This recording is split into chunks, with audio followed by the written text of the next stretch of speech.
요즘은 탈종교화 시대라고 해서 신앙에 대해서, 종교에 대해서 사람들이 관심이 없습니다.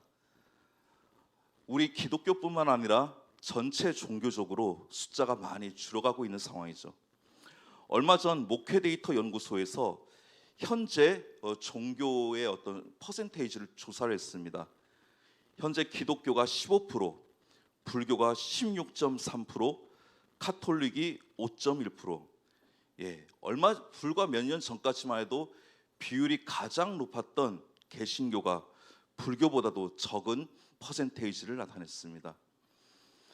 앞으로 향후 10년간 기독교, 개신교 퍼센테이지는 약 10%로 줄어들 것이라고 지금 판단을 하고 있습니다. 10명 중에서 1명 정도만 기독교인이라는 것이죠. 이러한 상황 가운데서 우리는 복음 전하는 것을 멈춰야 될까요? 계속해서 진행해야 될까요? 어떻게 해야 되겠죠? 왜입니까? 하나님께서 우리에게 맡겨주신 사명이기 때문입니다. 그리고 더욱더 중요한 것은 종교개혁자 칼빈이 주장한 대로 사람의 마음속에는 종교의 씨앗이 심겨져 있다고 했습니다. 인생의 한계를 느끼고 어떤 절대자에게 자신의 인생을, 그 한계를 넘어설 수 있는 그 인생의 힘을 위탁하고자 하는 그 마음, 그 종교적 씨앗이 있기 때문에 여전히 진리에 대한 갈망이 있고 세상의 그 많은 것들을 누린다 할지라도 여전히 공허해하고 여전히 채워지지 않는 그 무엇으로 방황하는 영혼들을 위해서 우리는 복음 전하는 것을 결코 멈춰서는 안 될 것입니다. 로마서 8장은 로마서 중에서도 보석의 가장 보석과 같은, 그 보석 중에서도 가장 찬란하게 빛나는 부분이라고 해도 과언이 아닙니다. 굉장한 확신과 기쁨에 찬 바울이 승리의 환호성을 지른 듯한 모습이었는데 8장을 넘어서 이제 9장으로 지나갈 때 마치 먹구름이 끼는 듯한 그런 어두운 느낌을 줍니다. 바울은 이방의 사도로 부름을 받아 복음을 전하고 많은 사람들이 그리스도께로 돌아오는 기쁨을 맛보았지만 동족인 유대인들이 복음을 거부하는 것을 보며 굉장히 혼란스럽고 당황스러워하며 고통과 아픔을 표현하고 있습니다. 하나님의 구원의 역사가 유대인 중심으로 흘러왔고 하나님의 언약이 유대인으로부터 출발되었고 예수 그리스도가 유대인으로 나셨고 모든 뿌리가 유대인인데 정작 예수 그리스도가 출현하고 복음이 나타났을 때 유대인들이 그 복음을 오히려 거부했다라는 것이죠. 사역하는 현장에서 많은 이방인들이 복음을 듣고 주님께 돌아오는 일은 반가운 소식이었지만 정작 자신의 동족인 유대인들이 끝까지 복음을 거부하고 주님께 돌아오지 않는 모습을 보며 사도 바울은 탄식을 하고 있는 것입니다. 언제나 가슴에는 동족에 대한 부담감이 있었던 것입니다. 바울이 솔직히 자기 심정에 본문에서 표현하고 있죠. 오늘 본문 로마서 9장 1절에서 2절 말씀을 우리 다 함께 다시 한번 읽겠습니다. 시작. 내가 그리스도 안에서 참말을 하고 거짓말을 아니하노라. 나에게 큰 근심이 있는 것과 마음에 그치지 않는 고통이 있는 것을 내 양심이 성령 안에서 나와 더불어 증언하노니. 아멘. 바울은 진심이라는 것을 강조합니다. 자기에게 큰 근심과 마음에 그치지 않는 고통이 있다라고 고백하고 있죠. 그러면서 바로 3절 말씀도 같이 읽겠습니다. 시작. 나의 형제 곧 골육의 친척을 위하여 내 자신이 저주를 받아 그리스도에게서 끊어질지라도 원하는 바로라. 아멘. 자기가 저주를 받는 한이 있어도 내 형제 고육 친척이 구원받기 원한다는 고백이죠. 그만큼 그들의 구원에 대해서 강한 애착을 표현하고 있습니다. 특별히 저주를 받아 그리스도에게서 끊어질지라도라는 이 표현은 동족의 구원에 대한 바울의 아주 강렬한 열망을 표현하고 있습니다. 이런 모습은 마치 구약의 모세와도 비슷한 모습이라 보시죠. 출애굽기 32장에서 이스라엘 백성들의 죄악으로 인해 하나님이 이제 너와 함께 내가 새로 시작하겠다. 이제 나머지 유대인들은 다 필요 없다라고 생각하고 징벌을 내리기로 결정하셨을 때 모세가 어떠한 고백을 하죠? 생명책에서 내 이름을 지우시더라도 제발 내 민족만은 구원해 주십시오. 용서해 주십시오. 모세가 이렇게 강하게 중보하지 않습니까? 모세 역시 동족의 구원에 관한 강렬한 절박함이 있었습니다. 우리는 바울이 느끼고 있는 고통이나 근심이 어느 정도인지를 짐작하기가 어렵습니다.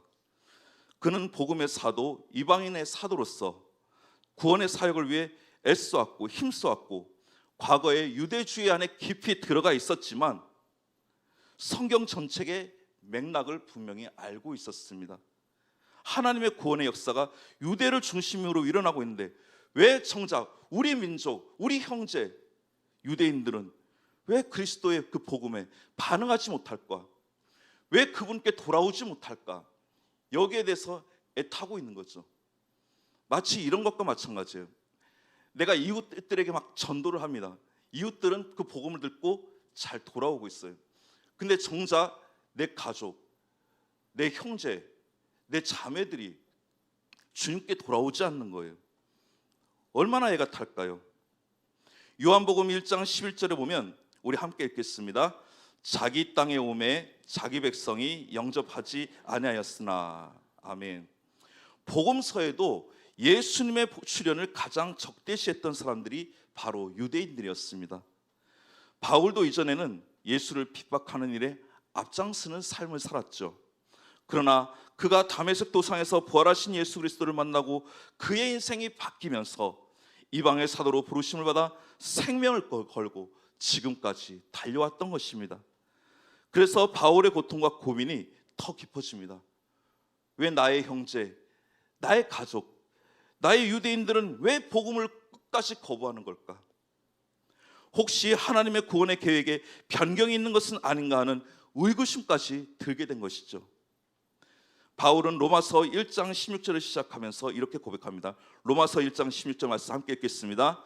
내가 복음을 부끄러워하지 아니하노니 이 복음은 모든 믿는 자에게 구원을 주시는 하나님의 능력이 됨이라. 아멘. 먼저는 유대인에게요 그리고 헬라인에게로다. 자, 분명히 말씀하고 있죠. 먼저는 유대인이라고 말씀하고 있습니다.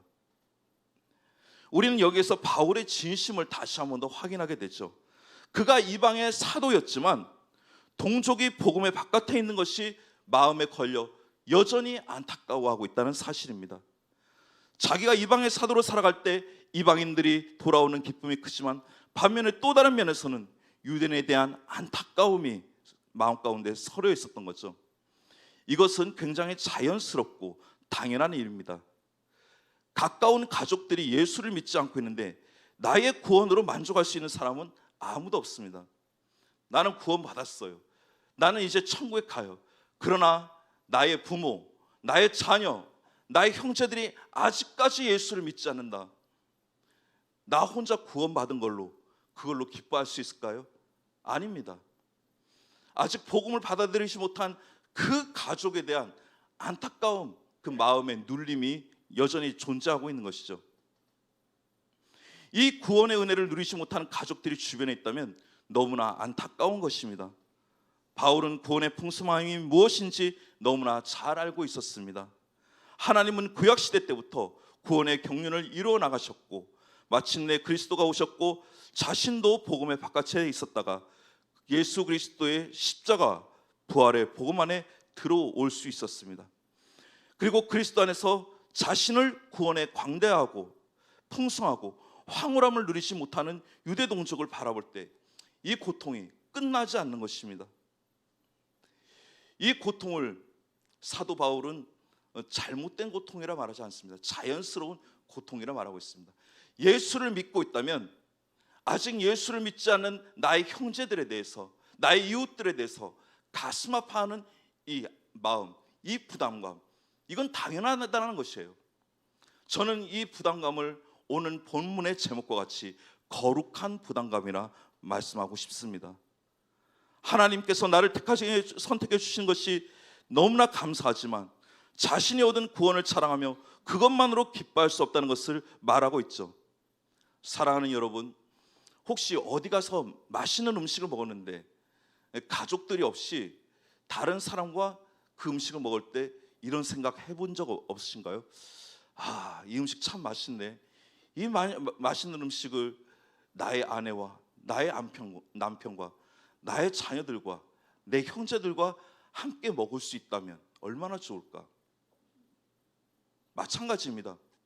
그 구원의 기쁨으로 나는 너무나 기쁘고 너무나 행복한데 나의 가족들이 아직 그 구원을 받아들이지 못하고 안타까워한다. 이것보다 더 가슴 아픈 일이 어디 있겠습니까? 당시에 유대인들은 자신들은 하나님께 구원받은 선민이고 이방인들은 여전히 지옥불에 떨어져야 될 땔감으로 취급을 했습니다. 그런 잘못된 유대인들의 그 선민 사상을 표현한 내용이 누가복음 15장 아닙니까? 누가복음 15장을 보면 그 탕자의 비유가 나오죠. 탕자가 다시 아버지께로 들어갔을 때 그 장남이 뭐라고 얘기했죠? 아버지의 아들이 돌아왔습니다. 이렇게 표현하죠. 성경을 한번 나중에 잘 읽어보십시오. 나의 동생이 돌아왔습니다라고 표현 안 하고요. 아버지의 아들이 돌아왔습니다. 아버지의 아들이지만 나와는 아무런 상관이 없다는 거예요. 유대인들의 모습이 그랬다는 거예요. 나만 구원받으면 되지. 저 이방인들 구원받아서 뭐해? 쟤네들은 그냥 지옥에 땔감으로 다 떨어져야 돼. 이런 잘못된 사상에 대해서 예수님께서 누가복음 15장에 대해서 강하게 비판하고 있는 것이죠. 그리고 뒤로 넘어가 누가복음 16장을 보면 예수님이 부자와 나사로의 이야기를 하십니다.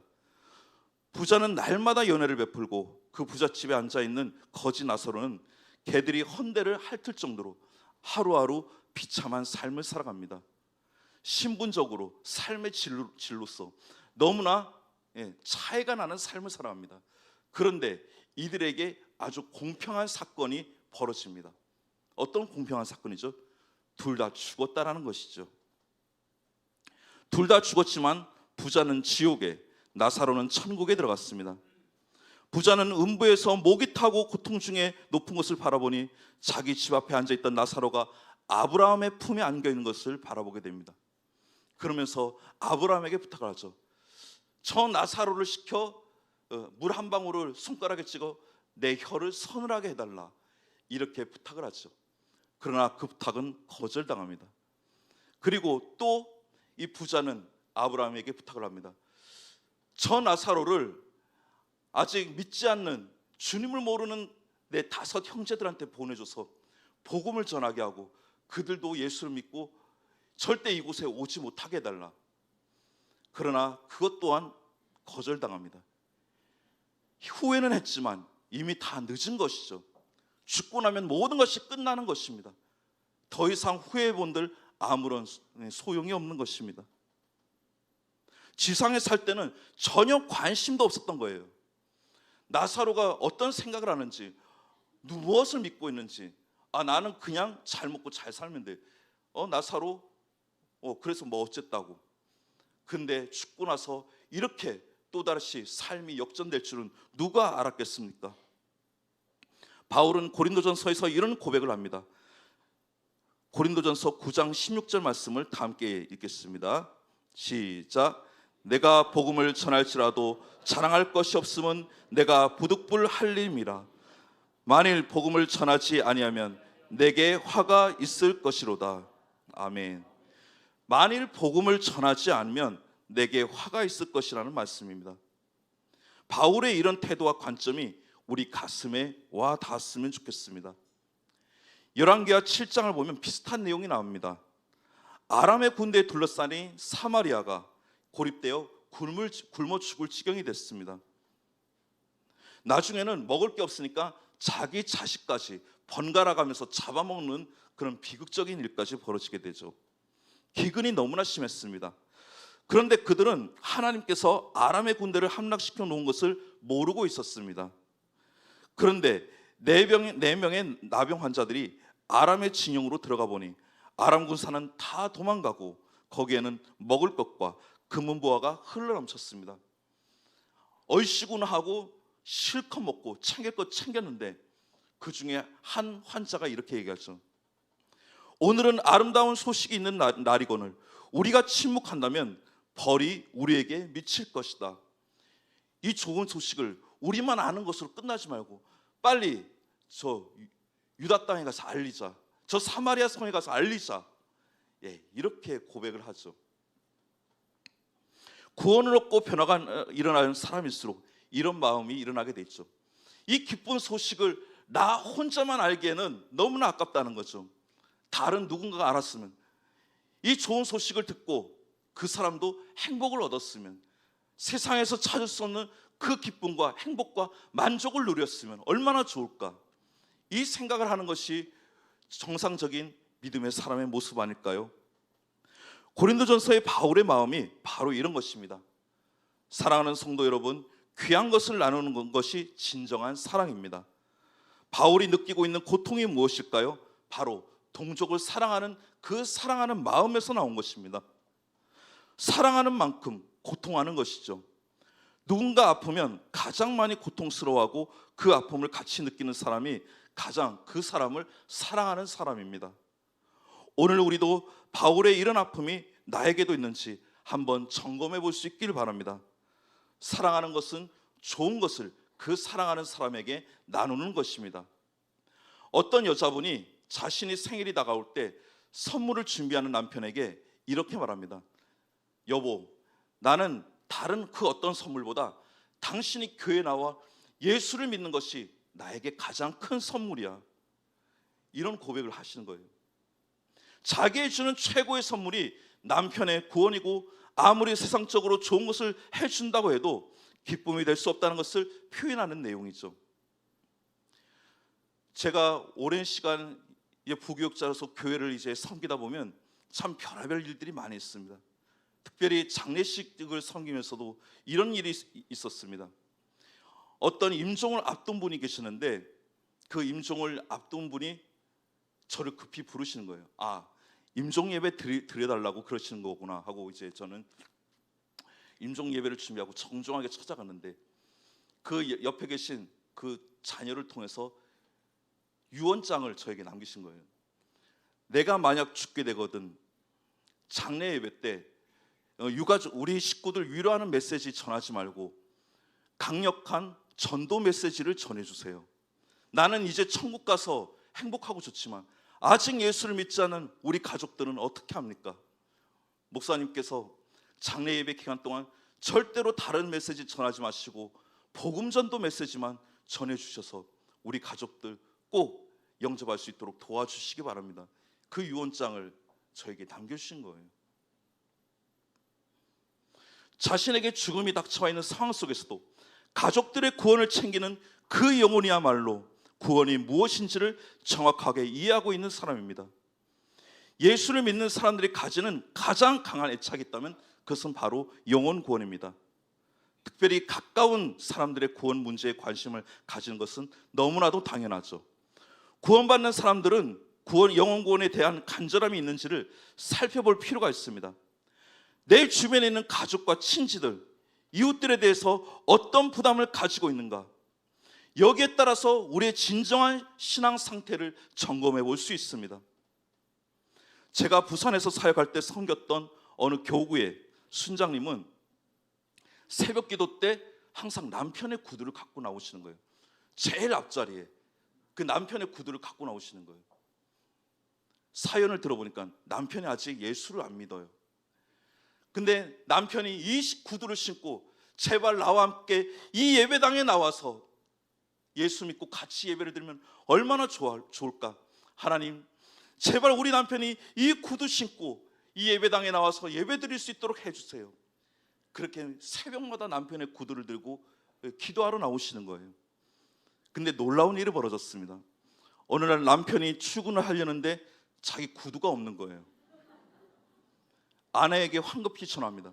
여보, 내 구두 어디 있어? 그래서 아내가 여차여차 다 설명을 합니다. 그러면서 남편이 이렇게 이야기를 합니다. 내가 교회 나가면 그렇게 좋겠어? 그래서 내가 그 진짜 소원이야.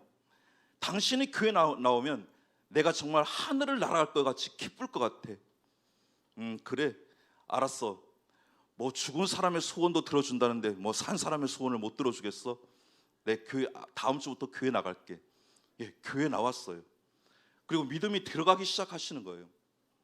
제가 그 교회를 사임하고 나올 때쯤에는요, 이분이 제자훈련, 사역훈련 다 받고 이제 남자 순장으로 이제 헌신하는 놀라운 역사가 일어났습니다. 할렐루야. 예수를 믿게 하는 것이 자기의 힘으로 할 수 있는 일은 아니지만 그 부담은 떨쳐낼 수 없는 것이죠. 그들이 예수를 믿기까지는 내 마음에 그 고통이 늘 내재되어 있는 거예요. 가족 전도를 하지 않으면 정말 그 마음에 큰 눌림이 있을 수밖에 없습니다. 오늘 본문을 통해 바울이 가진 입장과 마음의 태도를 통해서 그가 가지고 있는 구원과 신앙의 진정성을 우리가 확인해 보아야 될 것입니다. 구원을 받은 사람이라면 구원의 밖에 있는 사람들을 방관할 수가 없는 것이죠. 아카데미 상을 수상한 신들러 리스트라는 영화가 있습니다. 이 영화에서 주인공 신들러는 독일의 나치하에서 유대인들이 죽어갈 때 자기 돈을 들여서 유대인들을 구출해내는 일을 합니다. 나중에는 1100명까지 살려냅니다. 전쟁이 끝나고 신들러가 이런 고백을 하죠. 내 손에 이 반지만 팔았어도 2명 이상은 더 살려낼 수 있었을 걸. 내가 타고 다니는 그 차만 팔았더라도 10명 이상은 더 살려낼 수 있었을 걸. 한 생명을 더 살릴 수 있었는데, 이렇게 오열하는 장면이 우리에게 정말 잔잔한 감동을 주죠. 우리 또한 그러한 때가 분명히 올 것입니다. 내 주변의 이웃들, 내 주변에 있는 가족들에게 복음을 전할 수 있는 분명한 타이밍이 있었는데 전하지 못해서 나는 천국에 갔지만 여전히 구원받지 못한 그 가족들, 내가 저들에게 예수 믿으라고 말할 수 있는 타이밍이 있었는데, 내가 저들을 위해 기도할 수 있는 타이밍이 있었는데 왜 기도하지 못했을까? 왜 전하지 못했을까? 그렇게 후회하는 날이 분명히 올 것입니다. 사랑하는 성도 여러분, 정말 구원을 경험한 사람은 다른 사람의 구원에 대해 무관심할 수가 없습니다. 바울이 표현한 대로 내 자신이 저주를 받아 그리스도께서 끊어질지라도 말은 아무나 할 수 있는 말이 아닙니다. 바울은 저주가 무엇인지 알았습니다. 저주는 하나님으로부터 영원히 분리되는 것입니다. 그 끔찍한 저주를 언급하면서까지 혈육의 구원을 간절히 갈망하는 것은 그가 구원을 정확하게 이해하고 있다는 증거입니다. 성도가 가져야 될 가장 큰 최고의 관심이 무엇일까요? 그것은 바로 영혼 구원입니다. 영혼 구원에 대한 간절함보다 우리의 관심을 끌만한 것은 그 어떤 것도 없습니다. 우리 히브리서 9장 27절 말씀을 함께 읽겠습니다. 시작. 한 번 죽는 것은 사람에게 정해진 것이요 그 후에는 심판이 있으리니. 아멘. 아무리 부유하게 산다고 해도 그 영혼이 구원받지 못한다면 그것이 무슨 의미가 있겠습니까? 내가 좋은 차를 끌고 다니고 내가 좋은 집에서 떵떵거리며 살아본들 훗날 죽었을 때 구원받지 못한다면 그 모든 것들이 무슨 소용이 있을까요? 요즘에는 한때는 웰빙 바람이 불었죠. 근데 요즘 웰빙보다 더 중요한 것은 바로 웰다잉, 잘 죽는 것입니다. 잘 죽는 것이 잘 살았다는 결론입니다. 죽음을 통해 내 과거의 모든 것들이 결판나는 것입니다. 잘 죽는 것이 영혼의 세계로 돌아가는 것 아닌가요? 그러므로 우리의 초점은 바로 영혼 구원입니다. 사람을 볼 때 우리의 관점은 구원을 받았느냐입니다. 믿지 않는 가족을 위한 최고의 선물은 바로 구원입니다. 요즘 우리가 남편 사랑, 자식 사랑, 부모 사랑하지만 우리가 최상으로 줄 수 있는 사랑은 구원의 길을 알게 하고 영생의 삶을 확신하게 하고 천국을 준비하도록 도와주는 것입니다. 가족을 사랑한다면 안타까움을 가지고 기도하며 애를 써야 합니다. 어떤 경우에도 포기하지 않고 그치지 않는 고통으로 남았을 때 내 구원으로만 끝나지 않게 되는 것입니다. 그들이 구원을 얻는 일에 관심을 가지고 그들의 영혼의 귀중함을 날마다 인식하고 그 일을 위해 헌신해야 됩니다. 이탈리아의 문학가 중에 조반니 파핀이라는 유명한 문학가가 있었습니다. 이 사람은 20세기의 이탈리아의 문학가였지만 굉장한 무신론가였습니다. 이 사람이 쓴 책 중에 말과 피라는 책이 있습니다. 그 말과 피라는 책의 내용은 짐승의 피와 예수 그리스도의 피는 별반 다를 게 없다. 그러므로 예수 그리스도의 피를 함부로 보혈이라 칭하지 마라. 아주 그 신성모독적인 내용이 담겨 있는 책이죠. 심지어 이 사람은요, 예수님과 사도 요한이 단순한 사제 관계가 아니라 동성애 관계다라는 이런 신성모독적인 발언도 서슴지 않았습니다. 그러나 이 파피니의 어머니는 아주 독실한 크리스찬이었습니다. 자신의 아들의 이런 모습을 보며 이 어머니는 날마다 애통하며 부르짖었습니다. 하나님, 우리 아들이 정말 몰라서 그렇습니다. 주님을 만나지 못해서, 주님을 알지 못해서 저렇습니다. 제발 우리 아들에게 저주를 내리지 마시고 오히려 불쌍히 여겨주시옵소서. 날마다 그 아들을 애통하며 기도했습니다. 근데 어느 순간 이 조반니 파피니가 서서히 알지 못하는 지병에 걸려 시름시름 앓아갔습니다. 기력이 회복되지 않고 여전히 시름시름 앓아 좋은 약이란 약은 다 써보고 유명한 병원, 유명한 의사들은 다 만나봤지만 그 어떤 처방법을 알아내지 못했습니다. 어느 날 이 파피니의 어머니에게 한 행인이 찾아와 물 한 그릇을 달라고 합니다. 물을 얻어먹은 이 행인은 침실에서 시름시름 앓고 있는 파피니의 모습을 봅니다. 아들이 많이 위중한 모양입니다. 그랬더니 이 어머니가 그 모든 상황들을 다 이야기합니다. 이 이야기를 듣는 행인은 곰곰이 생각을 하더니 이렇게 한마디를 내뱉습니다. 아들을 살릴 수 있는 방법이 있긴 한데, 네, 말씀해 주십시오. 어머니가 간절히 부탁을 합니다. 그런데 목숨을 걸어야 될 수가 있습니다. 저는 제 목숨을 걸어 우리 아들을 꼭 살려내야 됩니다. 말씀해 주십시오. 그 방법이 무엇이냐? 바로 인육을 끌어먹이라는 것이었습니다. 이 어머니는 결단을 하고 자신의 오른쪽 종아리에 살을 도려내어 그것을 스프로 끓여 아들에게 먹입니다. 그 인육 그 스프를 먹은 아들은 기력을 차려 다시 한번 더 지필 활동을 시작합니다. 아주 기적처럼 나왔어요. 시간이 얼마쯤 흘렀을까요? 이 파피니가 어머니에게 또 이런 부탁을 합니다. 어머니, 제가 굉장히 심각하게 앓았을 때 저에게 끓여주셨던 그 고깃국 다시 한번 먹을 수 있을까요? 이 어머니는 곰곰이 생각하더니 알았다. 그 고깃국 끓여주마. 이 어머니가 이제 다른 쪽 종아리를 이제 도려내기 위해서 칼질을 합니다. 자신의 종아리에 칼질을 하는 순간 동맥을 잘못 건드려 심각한 출혈과 함께 이 어머니는 쓰러지고 말았습니다. 쓰러진 어머니의 모습을 보고 파피니는 모든 것을 알게 되고 크게 오열합니다. 이때 어머니가 아들에게 이런 말을 남긴다. 아들아, 내 살은 죄가 많은 살이다. 죄가 많은 나의 살도 너의 육신을 살렸는데 예수 그리스도의 살과 피는 죄가 없는 아주 거룩한 살이다. 그분의 살을 함부로 욕되다고 말하지 마라. 나의 살은 너의 육신을 살렸지만 그분의 살은 너의 영혼을 살릴 살이다. 부디 너도 그분의 살과 피를 먹고 그 너의 영혼이 구원되길 바란다 하며 마지막 유언을 남기고 이 어머니는 숨을 거둡니다. 파피니는 그 어머니의 유언을 따라 다시 한번 더 성경을 읽기 시작합니다. 그 성경을 읽는 도중에 놀라운 회심을 경험하게 되죠. 그가 회심하면서 또 다른 책을 집필하게 됩니다. 바로 무신론자를 위한 예수 이야기라는 책을 집필하게 됩니다.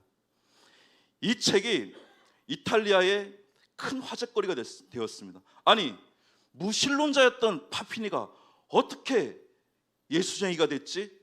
수많은 사람들이 호기심에 이 책을 막 사다 드렸습니다.